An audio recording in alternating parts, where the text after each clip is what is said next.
Hi guys, how's everyone doing today? First of all, I want to address how thankful I am for the growing support of this channel. Anyway, so I've been doing some upgrades, and my most recent one has been with the graphics card. My previous one was a GTX 980 Ti by Zotac, and the issue was that it was struggling quite a bit with 4K gaming. I was only getting an average of around 30 frames per second in games such as Battlefield 1. So I thought an upgrade in that was quite necessary.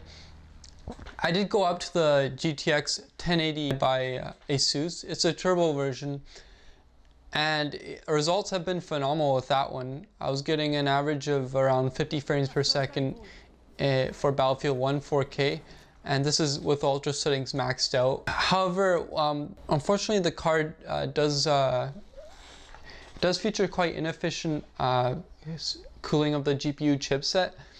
It uses an impeller design with the heatsink right here.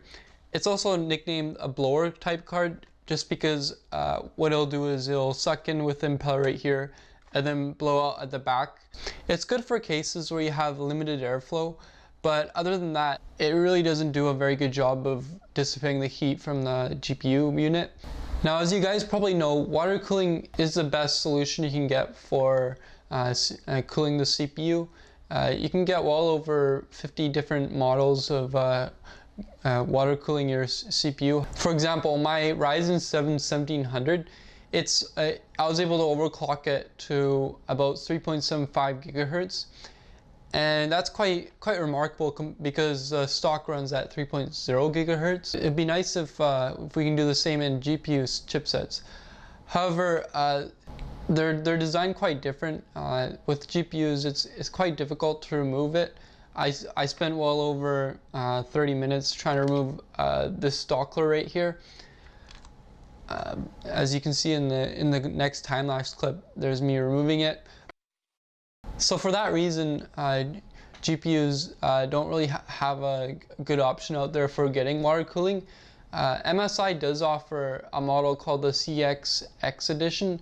However, you're paying a premium of well over $300, and in my opinion, it's not worth it to get that when essentially you're getting the same GPU chipset but just with water cooling option. So I did some more research and I found the Kraken G10.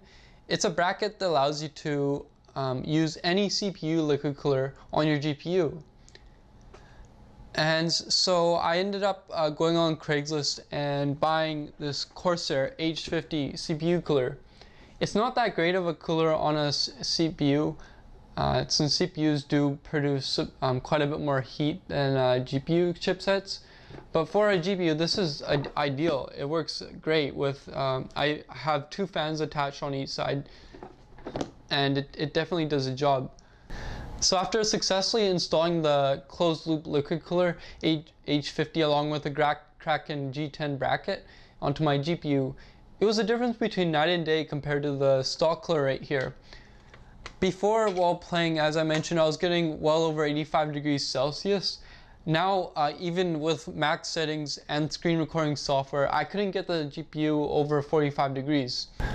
On a performance improvement standpoint, that's exceptional. The 40 degrees difference, it's highly beneficial in three things. Number one, it will extend the lifetime of the GPU, and in-game it allows you to activate NVIDIA's Turbo Boost for longer time durations. So I was getting an improvement on frames per second between 10 and 15%. And furthermore, it's just good for the system in general because now as a whole it runs much cooler. So yeah, right here I have some footage of me playing in-game comparison. On the left you're going to see it with the old stock cooler right here, and then on the right side of the screen there's afterwards with the liquid cooler installed. So overall, I'm really happy I did this upgrade on my system. The results are way better than I initially anticipated, and I'm definitely getting my money worth out of what I got here. Anyway guys, I appreciate if you made it this far in the video.